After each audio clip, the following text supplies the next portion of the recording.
이 시간은 성경 공독 시간입니다. 오늘 우리에게 주시는 하나님 능력의 말씀은 신약 마가복음 5장 21절에서 34절 말씀입니다. 가능하신 분들께서는 자리에서 일어나셔서 마가복음 5장 21절에서 34절 말씀을 저 한 절 여러분 한 절 교독하시겠습니다. 예수께서 배를 타시고 다시 맞은편으로 건너가시니 큰 무리가 그에게로 모이거늘 이에 바닷가에 계시더니 회당장 중에 하나인 야이로라 하는 이가 와서 예수를 보고 발 아래 엎드려 간곡히 구하여 이르되 내 어린 딸이 죽게 되었사오니 오셔서 그 위에 손을 얹으사 그로 구원을 받아 살게 하소서 하거늘 이에 그와 함께 가실새 큰 무리가 따라가며 애워싸 밀더라. 12해를 혈루증으로 알아온 한 여자가 있어 많은 의사에게 많은 괴로움을 받았고 가진 것도 다 허비하였으되 아무 효험이 없고 도리어 더 중하여졌던 차에 예수의 소문을 듣고 무리 가운데 끼어 뒤로 와서 그의 옷에 손을 대니 이는 내가 그의 옷에만 손을 대어도 구원을 받으리라 생각함일러라. 이에 혈로 근원이 곧 마름에 병이 나은 줄을 몸에 깨달으니라. 예수께서 그 능력이 자기에게서 나간 줄을 곧 스스로 아시고 우리 가운데서 돌이켜 말씀하시되 누가 내 옷에 손을 대었느냐 하시니 제자들이 여짜오되 무리가 애워싸 미는 것을 보시며 누가 내게 손을 대었느냐 물으시나이까 하되 예수께서 이 일 행한 여자를 보려고 둘러보시니 여자가 자기에게 이루어진 일을 알고 두려워하여 떨며 와서 그 앞에 엎드려 모든 사실을 여쭈니 예수께서 이르시되 딸아 내 믿음이 너를 구원하였으니 평안히 가라 내 병에서 놓여 건강할지어다. 아멘. 하나님의 특별한 은총이 오늘도 힘써 예배하는 우리 모두에게 부어지기를 주님의 이름으로 축원합니다. 사순절 주일 뺀 40일이죠. 40일 그 마지막 고난 주간이 이제 종려주일로 하면서 시작이 됩니다. 또 우리 교회는 자체적으로 제자행진 21일의 여정을 가는데 그 여정에 이제 시작이 있는 주일입니다. 그 삶 앞에서 오늘 본문을 통해 어떤 마음으로 예수 따라갈까? 어떤 마음으로 제자로 서볼까? 그 마지막 클라이막스 한 주간을 우리는 어떻게 끝까지 결승선을 향해 달려가 볼까라는 것을 말씀을 통해서 함께 나누어 보고자 합니다. 오늘 혈루증 걸린 여인의 치유 사건은 저도 많이 다루었었던 본문이고 또 우리가 잘 알고 있는 전이해를 가지고 있는 본문 중에 하나입니다. 사실 혈루증 걸린 여인의 이야기는 갑자기 등장하죠. 근데 그 연속선상 안에서 보면 사실 예수님이 회당장이었던 그 야이로의 자신의 딸이 이제 병들어 죽게 된 것을 두고 예수님을 긴급하게 와서 청하여서 긴급하게 야이로의 집에 가다가 그 가는 여정 안에 급작스럽게 등장한 본문입니다. 근데 마가는 이 본문을 의도적으로 비교합니다. 야이로의 믿음, 당시에 야이로는요 유대의 종교 지도자 격이었죠. 사회적으로 인정받는 위치에 서 있어요. 그러나 야이로의 모습, 이 혈루증 걸린 여인 전후 맥락을 보면 야이로의 믿음은 어떠냐면 주님께 믿음을 가지고 나오긴 했지만 이제 딸이 아직 위독할 때 예수님께 와서 청했잖아요. 근데 중간에 가다가 혈루증 걸린 여인을 치료하면서 지체되잖아요. 그리고 집에 가보니까 어떤 일이 생겼어요? 이미 곡하는 사람, 유대 사회에는 장례를 하려면 곡하는 사람들을 이렇게 페이를 주고 불러왔었다고 해요. 그 사람들이 이미 도착해서 소리가 나고 있는 거. 마음에 상상하기 싫었던 그 일, 내 딸이 죽은 일이 이미 집안에 벌어진 거죠. 그래서 야이로는 낙심합니다. 낙담합니다. 그래서 주님이 야이로에게 뭐라고 말씀하시냐면 두려워하지 말고 믿기만 해라 라고 말씀하시잖아요. 환경의 지배를 받는 야이로의 믿음이었어요. 근데 그 사이에 끼워 넣은 이 혈루증 걸린 여인은요 사회적으로 아무것도 아닌 존재였어요. 배제된 존재였죠. 내가 당신 만지면 부정해지니까 나에게서 멀리해 주세요. 그리고 이 여인이 유대 남성에게 손댔다가는 율법적으로는 큰 형벌, 돌에 맞아 죽을 법한 일이 벌어져도 아무렇지 않은 그런 상황이었단 말이에요.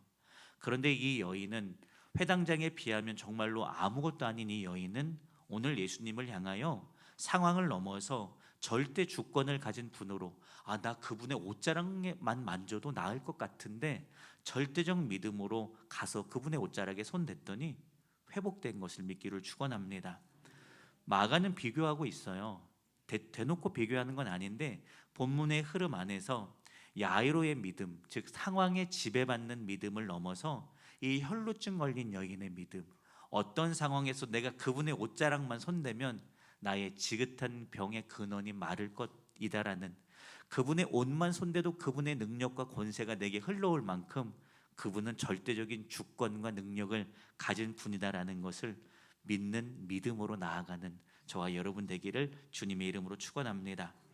오늘은 본문의 흐름을 따라서 쭉 말씀을 함께 나누겠습니다.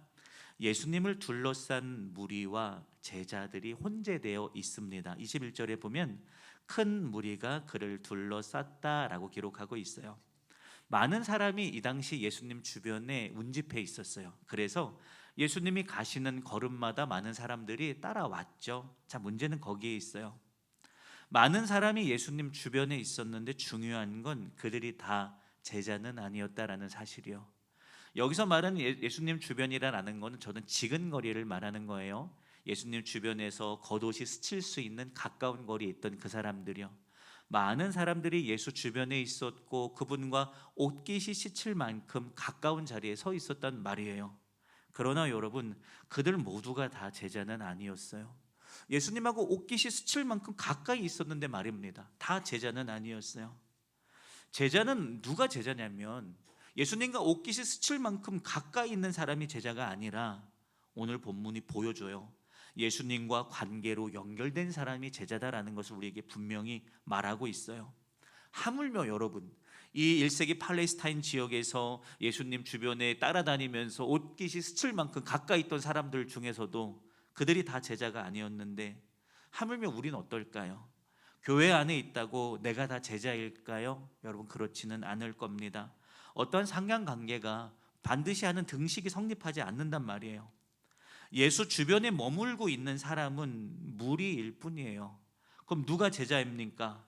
우리가 믿음으로 예배를 통해 예수께 나아가서 그분의 옷에 손대고, 내가 기도함으로 그분이 오늘 나의 삶에 관계 있음을 내가 알아서 내가 기도를 통해 예수님께 나아가 그분을 만지고, 또 내가 헌신과 봉사를 통해 거기서 끝나지 않고 그것을 통해 예수께 나아가서 그분을 붙들고 연결된 사람만이 여러분 제자가 되는 것을 믿기를 주님의 이름으로 축원합니다. 옆에 옷깃만 스쳤던 무리는요, 예수 능력 경험하지 못했어요. 이따 결론 내도 얘기할 건데, 예수님 이 순간에 예수님의 옷자락 스친 사람 얼마나 많은지 몰라요. 근데 여러분, 인생이 바뀌어질 만한 회복을 경험한 건 이 여인 한 사람뿐이에요.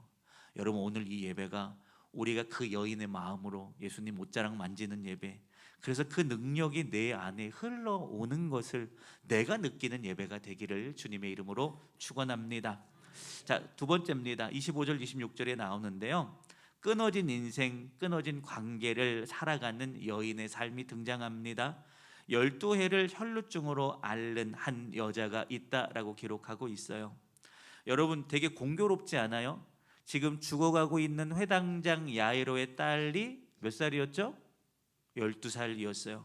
그리고 혈루증으로 고생하고 있었던 이 여인도 12년이라는 긴 시간입니다. 공교롭게 이 12년이라는 시간이 교차되죠. 되게 그렇잖아요. 회당장 야이로는 태어나서 이 땅에서 12년 동안 그가 성장하는 시간이 12년인데, 이 12살짜리 여자애가 성장할 동안 이 여인은 점점점 소진되는 인생을 살아갈 수밖에 없었던 것이 12년이란 말이에요. 병에서 도망치기 위해 얼마나 애썼을까요? 의사들에게 전 재산을 다 허비하였으나 병은 오히려 악화됐다고 얘기하고 있습니다. 이 여인이 자신의 병을 위해 썼던 인간적인 방법이요, 뭐가 찾아오죠? 한계가 찾아와요. 끝이 찾아온단 말이야. 이 여인이 나의 지긋지긋한 혈로 사람들로부터 손가락질 받고 성전에도 갈 수 없고 가족에게도 갈 수 없었던 이 혈로, 그것을에서 도망치기 위해, 도피하기 위해서 온 방법을, 인간적인 방법, 내가 할 수 있는 모든 방법을요 다 써봤단 말이에요. 근데 뭐가 찾아왔어요? 한계가 찾아왔어요. 여러분, 우리도 인생 살다 보면요, 내 힘으로 넘어갈 수 있을 것 같은 문제가 있을 때도 있지만 그럴 때가 찾아오지 않나요? 내가 무슨 방법을 써도 뾰족한 방법이 없는 그때와 마주할 때가 있어요. 사회적 관계는 단절됐고요, 내가 보통의 삶을 살 수 있을까? 평범히 내 삶의 기대가 될 때가 우리 인생에 존재한다니까요. 여러분, 그때가 찾아왔어요. 그런데요, 이 여인은 그때 멈추지 않았어요. 이제 더 이상 내 인생을 위해 내가 할 수 있는 일은 아무것도 없어, 나는 더 이상 여기서 내 방법은 끝이야 라고 하는 순간 여인 멈추지 않았어요. 주를 향하여 나아간 것을 믿기를 축원합니다. 여러분, 주님이 우리를 붙드심은 통상 어디에서 시작되냐면 내 힘으로 안 될 때 시작이 돼요. 이제 내 힘으로 아무것도 할 수 없어. 그래서 포기하는 게 아니라 내 힘으로 안 되니까 예수 이름의 능력을 붙들어야 할 때인 거예요. 내 힘이 포기되어니까, 그래서 그 이름을 내가 이전과 전혀 다른 차원에 강하게 붙들어야 할 때인 것을 믿기를 축원합니다. 그랬더니 인생에서 마주한 나의 한계는 거기서 끝나고 예수의 능력이, 그 역사가 시작되는 그 시작이 우리 안에 시작된단 말이에요. 그러니 여러분, 나의 끝이 아니에요. 나의 끝은 예수의 시작일 뿐이에요. 그래서 믿음으로 예수 붙들어 예수 시작을 경험하는 저와 여러분 되기를 주님의 이름으로 축원합니다. 자, 세 번째입니다. 27절입니다. 들음에서 시작이 됩니다. 역사는 들음에서 시작이 돼요. 여인이 예수의 소문을 듣고 무리 가운데 끼어 뒤로 와서 그의 옷에 손을 댔다라고 기록하고 있어요. 믿음의 시작은요 들음입니다. 언제든 그래요. 들음에서 시작이에요. 우리의 인생을 바꾸러 오시는 주님의 세미한 음성이 있어요. 이 음성은 막 천둥이 치는 것처럼 강렬하지 않아요.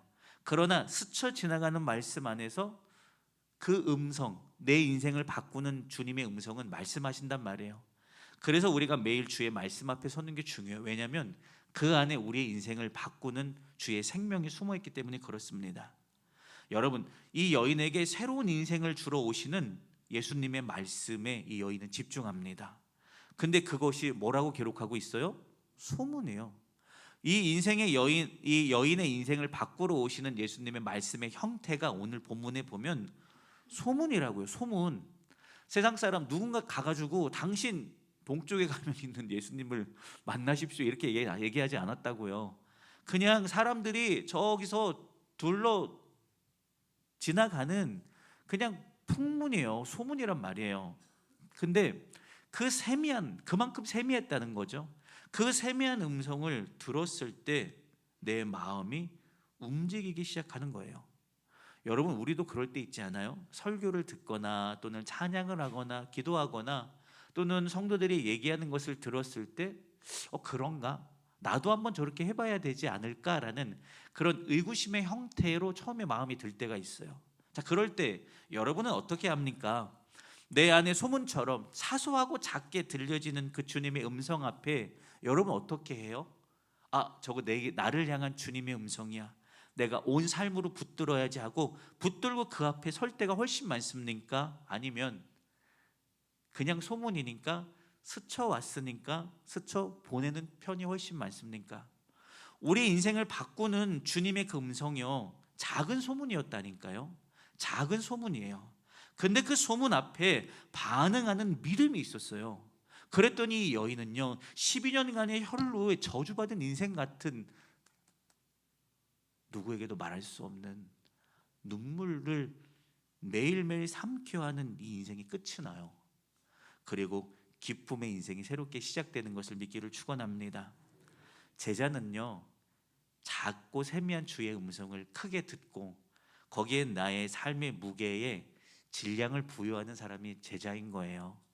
준비된 사람 아니에요.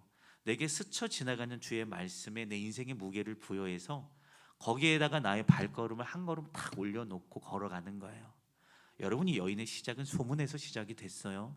여러분 그 사실을 믿고 세미하게 우리에게 말씀하시는 주의 음성이요, 그 음성에 온몸으로 반응하기를 주님의 이름으로 축원합니다.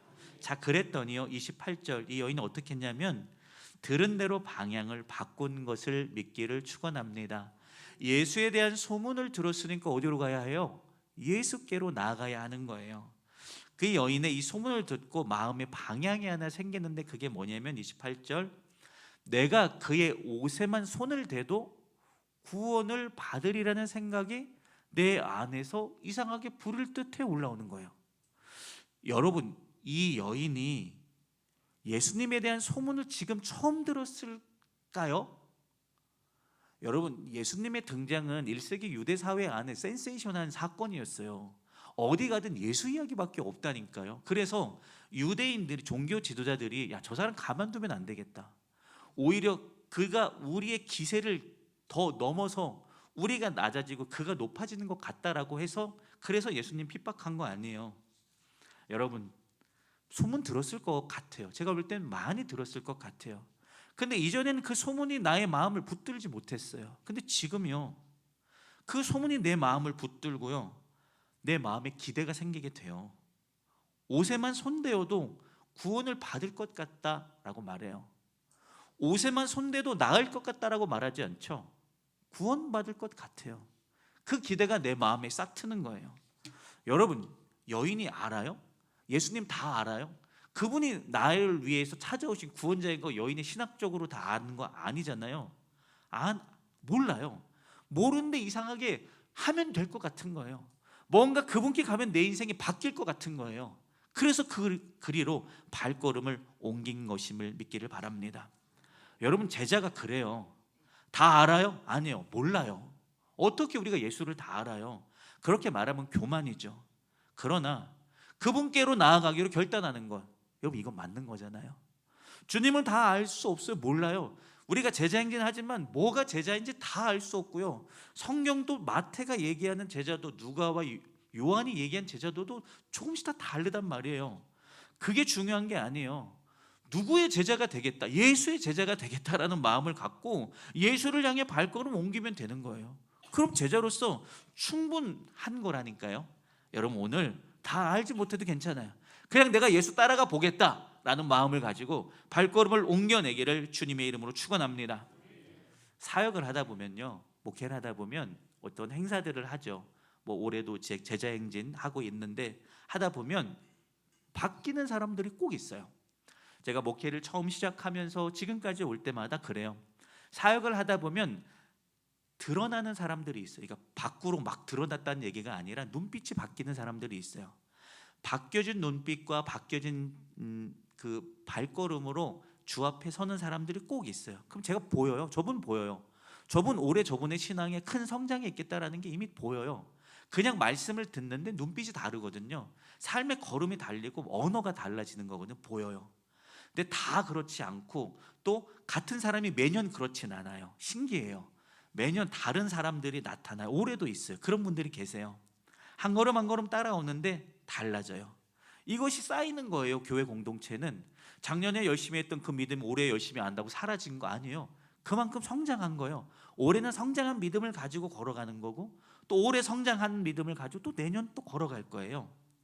이게 모이고 쌓여서 교회가 바뀌어지는 거더라고요. 그래서 이전과 다른 사명을 감당하는 곳으로 변화돼요. 여러분 다 알아서, 이 여인이 다 알아서 내가 예수께 가서 가면 옷자락에 손대면 구원 받을 거라 생각했을까요? 100% 확신돼서 갔을까요? 아니요. 기대가 있는 거예요. 기대가 나를 붙드는 거예요. 그래서 그냥 한 걸음 따라가 본 거예요. 한 걸음 따라가 봤더니 이 여인의 인생이 바뀌어요. 내가 안 하던 거예요. 안 하던 일이에요. 근데 예수의 말씀 듣고 소문을 듣고 마음에 붙들려서 그냥 한 걸음 해본 거예요. 여러분 아시잖아요. 이 여인이 예수께 다가올 때에 그 인생의 목적지는 어디였어요? 나는 사람들을 피해서 다녀야 하는 인생, 소망이라는 것에 그 흔적조차 사라져버린 인생, 가족과는 떨어져 있고 예배의 자리에서는 단절된, 그것이 이 여인의 인생의 목적지였어요. 근데 여러분, 예수님께 와서 믿음의 방향을 가지고 옷자락 만졌더니 그 인생의, 이 여인의 인생의 목적지가 어딘 줄 아세요? 소망이에요. 회복이에요. 가족과의 관계, 예배의 회복, 하나님과의 회복이 인생의 목적지가 바뀌어요. 여러분, 이 시작이 대단한 거에서 온 거 아니에요. 작은 시작이었단 말이에요. 그 여인의 발걸음을 옮기는 그 발걸음이 오늘 저와 여러분에게도 부어지기를, 그래서 우리의 발걸음도 오직 예수를 향하여 옮기기를 주님의 이름으로 축원합니다. 자, 30절입니다. 능력은 관계 속에서 흘러갑니다. 29절 30절을 제가 읽습니다. 이에 그의 혈로 근원이 곧 마름의 병이 나은 줄을 몸에 깨달으니라. 예수께서 그 능력이 자기에게서 나간 줄을 곧 스스로 아시고 무리 가운데서 돌이켜 말씀하시되 누가 내 옷에 손을 대었느냐 하시니. 여러분, 예수님의 옷자락에 손댔더니 어떻게 돼요? 즉시로 나타나요. 그래서 내 몸이 회복되었다라는 것을 내 몸이 느껴질 만큼 역사가 강력하게 일어납니다. 자, 그때 예수님께서 말씀하시죠. 가던 길을 멈추십니다. 지금 회당장의 집에 급하게 가는 걸음인데 거기서 멈추십니다. 그러면서 누가 내게 손에 손 댔고 그래서 능력이 나에게서 나갔다 말씀하십니다. 여러분, 아까도 제가 말씀드렸지만 이 상황을 좀 이미지화해 보면요, 많은 사람들이 예수님 말씀 가시면서도 말씀하시니까 듣고자 가까이 서서 걸어가고 있다는 말이에요. 그러면 많은 사람이 예수님을 밀치기도 할 거고요, 옷 자락이, 또 유대인의 옷 복장이요, 잘 아시는 것처럼 타이트한 옷이 아니잖아요. 이렇게 큰 옷자락에 걸쳐 있잖아요. 그러니까 밀치고 있고, 그리고 예수님과의 그 옷의 접촉은 많은 사람들이 가졌을 거란 말이에요. 그런데 여러분, 신기한 건 예수님의 능력이 한 사람에게만 흘러가요. 아니, 모든 옷자락이 예수님의 스친 사람 다 회복돼야 되는 거 아니에요, 여러분? 예수님인데, 예수님의 몸에 직접 옷자락에 스쳤는데 스친 사람 다 나아야 되는 거 아니에요? 근데 성서는 단 한 사람만 나았다고 기록하고 있어요. 접촉의 질이 다르다라는 거예요. 그냥 내가 예수님께서 겉에서 그냥 단순하게 있었기 때문에 옷이 스쳤어요. 그러면 주님 바로 옆에서 내 옷자락이 스칠지언정 내가 회복되지 않는단 말이에요. 그런데 여러분, 스치는 관계를 넘어서 소망을 가지고 믿음의 확신을 가지고 나아가 예수님께 믿음의 손을 내밀어, 그리고 그 손을 잡은 것을 믿기를 축원합니다. 여인의 만짐을 한번 상상해 봤어요. 여러분, 스쳐야 되니까 이 여인이 손을 내밀어 예수님의 옷자락을 살짝 스치고 도망가려고 살짝 손끝에 그냥 옷감의 질감이 느껴질 만큼 살짝 스쳤을까요? 아니면 짧은 시간이지만 그분의 옷자락 느껴지지 못할 그 아랫자락을 강력하게 붙들었을까요? 여러분이라면, 여러분이 이 여인이었다면 12년 동안 내가 이 지리한 내 인생, 저주받은 것 같은 내 인생이 왠지 그분을 붙들면 끊어질 것 같은데, 새로운 삶이 시작될 것 같은데, 그분께 나아가서 그분을 붙드는 그 우리의 손 내밈이 그냥 살짝 스치고 말았을까요? 저라면 안 그랬을 것 같아요. 제가 이 여인의 삶의 감정을 다 이입해 볼 수 없지만 이입해 본다면, 그래서 상상해 봤더니 짧은 시간이었지만 내 악위에 온 힘을 다하여 예수의 옷자락에 손댔을 것 같아요. 여러분, 오늘 예수님 앞에 서는 우리의 마음은 어떻습니까? 나 오늘 예수님 가까이 갔어. 그리고 그 옷자락에 손 스쳤어. 혹시 우리의 예배가, 혹시 우리의 그분의 이름을 부르는 우리의 부름이, 나 오늘 예수님 가까이 갔단 말이야, 스쳤단 말이야, 내가 부르짖을 때 뭔가 마음에 뜨거움이 있었단 말이야, 그러고 멈추고 다시 걸어가는 인생의 걸음을 걸어가는 걸음입니까? 아니면 예수가 목적지인 거예요? 당신 아니면 내 인생 소망 없어요, 마지막이고 내가 당신 옷 붙들면 내가 될 것 같아요, 인생이 바뀔 것 같아서 내가 인생에서 어떤 그만큼 옷자락을 강력한 힘으로 잡아본 경험 없을 만큼 강력한 힘을 다하여 예수님 옷자락을 잡아야 하지 않겠습니까? 여러분, 오늘 우리의 예배가 예수님을 붙드는데 그냥 손을 펴고 스치는 예배가 아니라 주님이 해주세요. 주님이 내 인생을 고쳐주시고, 주님이 내 인생의 방향을 바꿔주시고, 주님이 막혔던 내 인생의 축복의 문을 열어주시옵소서. 우리의 가정, 더 이상 난 눈물 흘리기 싫습니다. 바꿔주세요. 당신이 역사해 주십시오.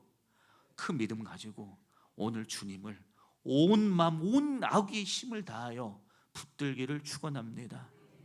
붙들었더니 그 능력이 여인에게 흘러와 그의 온 삶을 적신 것을 믿기를 축원합니다. 그랬더니 마지막이에요. 주님이 여인을 향하여 멈춰 세우고 뭐라고 말씀하십니까?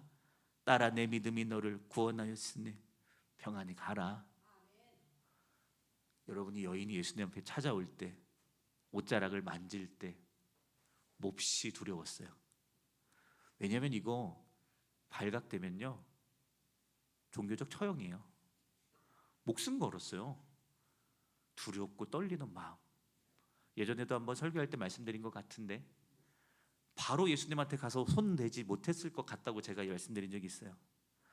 무리 주변에서 여러 번 시도해 봤겠죠. 그러다가 겁도 났고 그래서 뒤로 하고 싶은 마음이 여인에게 왜 없었을까요? 그러나 잡아야 해. 내가 예수 잡아야 해. 지금 잡아야 해. 아니면 내 인생 더 이상 소망 없어. 그래서 그분에게 가서 온 마음으로 손 잡았더니 여러분 회복됐잖아요. 근데 이상하게 주님이 알아요. 내 걸음을 멈춰 세운단 말이에요. 이 여인이요 주님 발 앞에 꿇어요. 벌벌 떨었을 겁니다. 근데 나 이제 어떻게, 나 큰일 났다. 근데 위에서 들려오는 음성이 뭐예요? 딸아, 나는 두려워해. 죄인이에요. 어떤 화낼 거를 기대했겠죠. 딸아, 너희 믿음이 너를 구원하였으니 평안히 가라. 너를 괴롭히던 병에서 놓여서 건강할지어다. 나는 죄인이어서 그 앞에 무릎 꿇었더니 주님이 오늘 나더러 딸이랍니다. 너의 믿음이 너를 구원하였으니 평안히 가랍니다.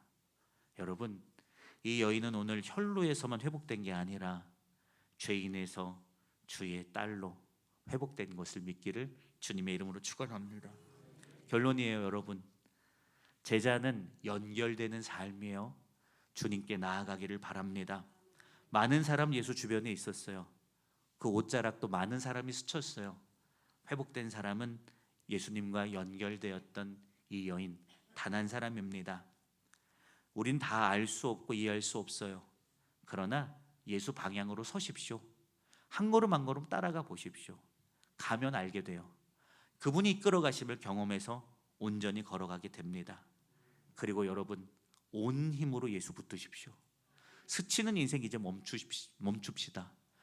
주님을 온 힘을 다하여 붙들어서 한 걸음 한 걸음 걸어가는 우리의 삶이 되시길 바랍니다. 특별히 우리가 이제 내일부터 마지막 우리 고난주간이 시작이 되고 우리 제자행진도 마지막입니다. 이 마음으로 걸어가 봅시다. 그냥 나 다 알지 못하지만 예수님 옷자락 놓치지 않으려는 그 마음으로 꼭 붙잡고 한 걸음 한 걸음 걸어가서 내 인생의 방향을 바꾸어 나시는 그 전능하신 주의 능력을 경험하는 삶이 되시기를 주님의 이름으로 축원합니다. 기도합니다. 주가 우리 안에서 행하십니다. 오늘도 우리는 주의 행하심 안에 거룩한 기대와 소망을 가지고 다 알 수 없지만 100% 확신되는 거 아니지만 그 작은 음성에 우리의 마음에 걸음을 움직입니다. 주께로 나아가고 또 주 앞에 서서 그분의 옷자락을 온 힘을 다하여 붙드니 오늘도 우리의 삶이 내게 절망을 줍니까? 낙심을 줍니까? 소망을 포기하게 만듭니까? 이것을 넘어서 다시 소망이 생기고 다시 꿈꾸는 일이 생기고 다시 기대가 생기고 기쁨이 생기고 감사가 생기는 인생으로 오늘 여기서 변화되게 하여 주시옵소서. 같이 하신 은혜 감사하며 거룩하신 예수님의 이름으로 축복하며 기도드렸습니다. 아멘.